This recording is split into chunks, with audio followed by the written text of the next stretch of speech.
Al-Buxoriy 15 mingta hadisni 16 kun davomida yozmasdan qanday qilib yod olgan edi? Basra shahrining jome masjidi, dars halqasi. Barcha tolibi ilmlar ustoz og'zidan chiqqan so'zlarni qog'ozga tushirish bilan band.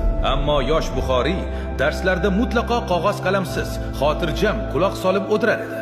Bir emas, ikki emas, naqd 16 kun shu holat takrorlandi. Sheriklari hayron bo'lib unga maslahat berishadi. Biz bilan muntazam darsga qatnashasiz-u, lekin hanuzgacha qalam tutganingizni ko'rmadik-a? Nega vaqtingizni bekor o'tkazyapsiz? Shu paytgacha kamtarlik qilib kelgan Buxoriyning shijoati jo'sh urdi. Sizlarga indamay ketishim nomardlik bo'lmasin. Qani, shu 16 kunda yozgan daftarlaringizni beringlarchi, dedilar u zot. Talabalar qalin daftarlarni o'rtaga qo'ydilar. Ular jami 15 mingta hadis yozishgan edi.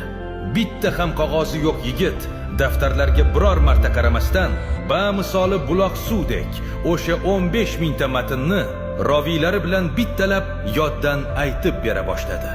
Eng hayratlanarlisi, u zot shunchaki yoddan aytib bermadi. U kishi shu qadar bexato so'zladiki, o'z qog'ozlari bilan maqtanib chiqqan sheriklari daftarlarida yo'l qo'ygan ko'plab xatolarni aynan u zotning xotirasiga qarab o'zlari tuzatib olishga majbur bo'ldilar. Mashhur muhaddis Xoshid ibn Ismoil iqror bo'ladilar.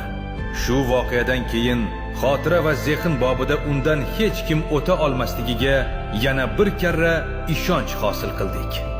Butun islom olamini titratgan bobomizning ota-onasi asli qanday topishgan?